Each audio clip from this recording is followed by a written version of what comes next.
তো বর্তমানে আমি এখন চলে এসেছি মনসা দেবীর মন্দিরে। এবার ওপরে উঠবো রোপওয়ে করে। তো রোপওয়ের টিকিট আপ ডাউন মিলিয়ে হচ্ছে 130 টাকা। তো চলো এবার ওপরের দিকে যাওয়া যাক। রোপওয়ের উপর থেকে তোমাদের পুরো দৃশ্য দেখাবো, সমস্ত কিছু শেয়ার করবো। তো শেষ পর্যন্ত দেখতে থাকো। মনসা দেবীর মন্দিরে পুজো দেওয়ার প্রসাদ এই যে আমাদের কেনা কমপ্লিট, 50 টাকা করে। এই হচ্ছে রোপওয়ের টিকিট কাটার লাইন, এখান থেকে রোপওয়ের টিকিট কাটতে হবে। আর এই হচ্ছে এন্ট্রি, এই জায়গাতে তোমাদের এন্ট্রি করতে হবে, মানে মনসা দেবীর মন্দিরে যাওয়ার এন্ট্রি হচ্ছে এই দিকটা। তো ফাইনালি টিকিট কাটা কমপ্লিট, এবার চলো রোপওয়েতে ওঠা যাক। তো এই হচ্ছে রোপওয়ে ওঠার যে জায়গা, সেই জায়গায় এসে গেছি আমরা।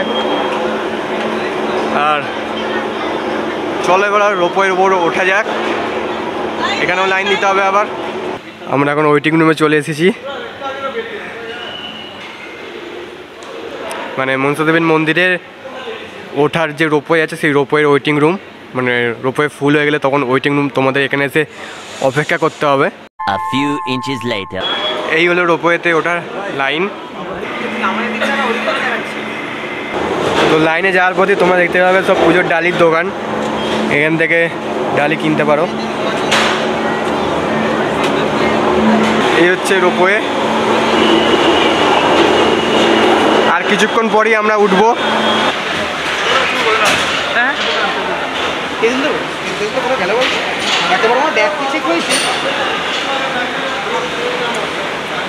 তো ফাইনালি আমরা এখন উঠে পড়েছি রোপওয়ের ওপরে, আর রোপওয়ে ছেড়েও দিয়েছে আমাদের। তো চলো এবার রোপওয়ের মজা নিয়ে যাক, আস্তে আস্তে ওপর দিকে উঠবো। তো আস্তে আস্তে ওপর দিকে উঠছি আমরা এখন।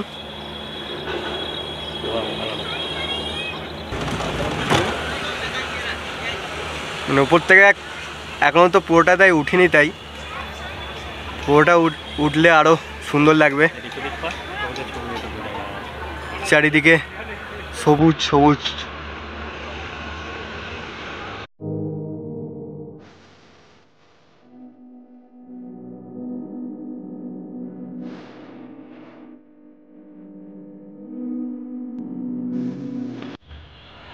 উপর থেকে পুরো হরিদ্বার শহর।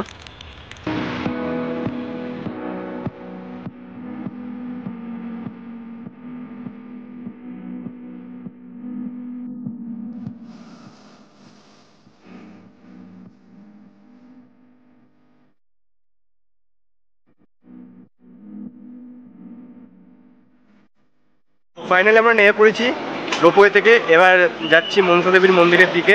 তো চলো এবার মন্দিরের দিকে যাওয়া যাক আর মাকে পুজো দেওয়া যাক।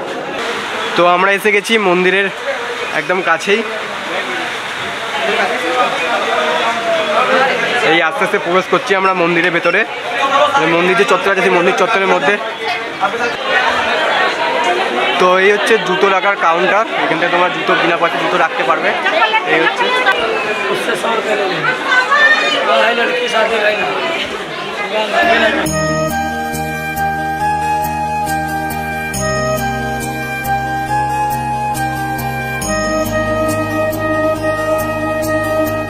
তো ফাইনালি পুজো দেওয়া কমপ্লিট মনসা মাতার কাছে।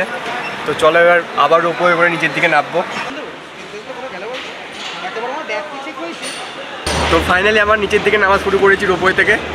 চলো এবার নিচের দিকে নামছি। এখান থেকে ভিউটা যা অসম লাগছে। ও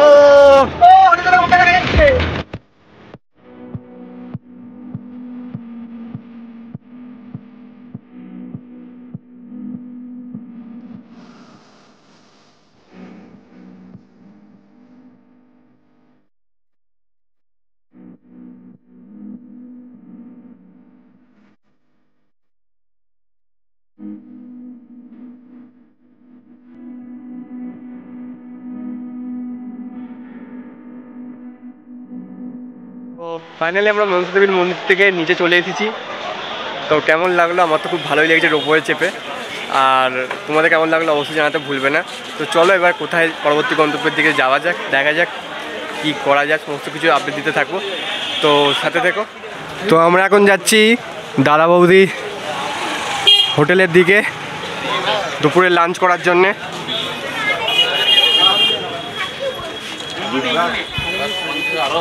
তো এই হলো দাদা বৌদির হোটেল। এখানে সমস্ত বাঙালি খাবার তোমরা পেয়ে যাবে। হরিদ্বার এলে অবশ্যই ট্রাই করবে। আর এখানকার খাবার দুর্দান্ত। বাসমতি চালের ভাত সহ ডাল, 2 রকম সবজি, 2 রকম ভাজা, সব দেশি ঘি ও চাটনি। টোটাল হচ্ছে 80 টাকা। আমরা এখন চলে এসেছি দাদা বৌদির হোটেলে দুপুরে লাঞ্চের জন্য। প্রথমেই দিয়ে গেল হচ্ছে টিস্যু, তার সাথে দিয়ে গেছে হচ্ছে একটা বেগুনি। এই যে, তো দেখা যাক আর কী আছে। তো এবার দিয়ে গেলাম গরম গরম দেরাদুন রাইস। তো এবার দিয়ে গেল হচ্ছে ঘি। চলো এবার খাওয়া যাক।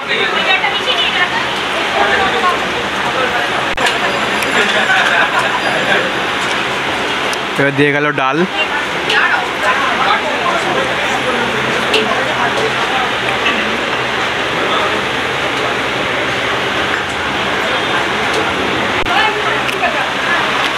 তো এবার দিয়ে গেল তরকারি।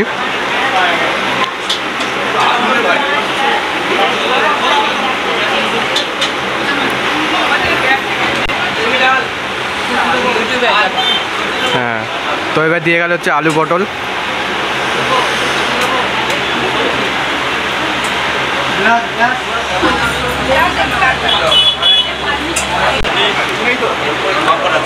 চাটনি দিয়ে গেল। তো এবার দিয়ে গেল চাটনি। এরপর আসবে পাঁপড়। এই যে পাঁপড় দিয়ে গেল। তো দাদা বৌদি হোটেলে আমাদের দুপুরের লাঞ্চ কমপ্লিট। খাবার দাবার খুবই সুন্দর, যতবার খুশি তুমি নিতে পারো। মিল সিস্টেম আছে, 80 টাকা হচ্ছে মিল। যতবার খুশি ভাত, ডাল, তরকারি নিতে পারো। তো এই হচ্ছে ব্যাপার। তোমরা এলে অবশ্যই ট্রাই করবে একবার হরিদ্বারে এলে দাদা বৌদি হোটেলে খাবার।